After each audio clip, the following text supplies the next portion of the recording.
ముఖ్యమంత్రి గారిని మంత్రులు నేను డిమాండ్ చేస్తా ఉన్నా ప్రధాన ప్రతిపక్షం తరపున రేపటి కేబినెట్ సమావేశంలో మీరు దయచేసి హైయెస్ట్ ప్రయారిటీ ఐటమ్గా ఈ కొనుగోలు అంశం రైతుల ధాన్యం కొనుగోలు ఆంక్షలు లేకుండా ధాన్యం కొనుగోలు చేయాలి. మొలకెత్తిన రంగు మారిన ఇవన్నీ కూడా మీ వ్యవస్థ వైఫల్యం వల్ల నెల నుంచి 45 రోజులుగా ఇవాళ పడిగాపులు కాస్తా ఉన్నారు రైతులు మార్కెట్ యార్డ్లలో ఐకేపీ సెంటర్లలో సింగిల్ విండోల సెంటర్లలో 8500 కొనుగోలు కేంద్రాల దగ్గర పడిగాపులు కాస్తున్న రైతుల తరపున లక్షలాది మంది రైతుల తరపున అడుగుతా ఉన్నాం. రేపటి కేబినెట్ మీటింగ్లో ఇదే ఎజెండాగా పెట్టండి, సింగిల్ పాయింట్ ఎజెండాగా నడపండి.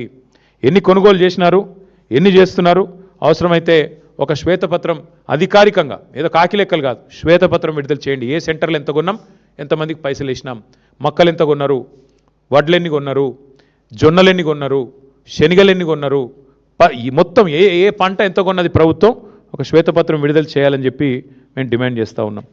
మీరు కనుక ఒకవేళ స్పందించకపోతే డెఫినెట్గా మా పార్టీ ఇప్పటిదాకా కూడా చాలా ఓపికగా ఉన్నాం. మా నాయకుడు కేసీఆర్ గారు సంయమనం పాటించండి, మరి తొందరపడొద్దు, ప్రభుత్వానికి టైం ఇవ్వాలి అంటే మేము నిజంగానే సంయమనంగా ఉన్నాం.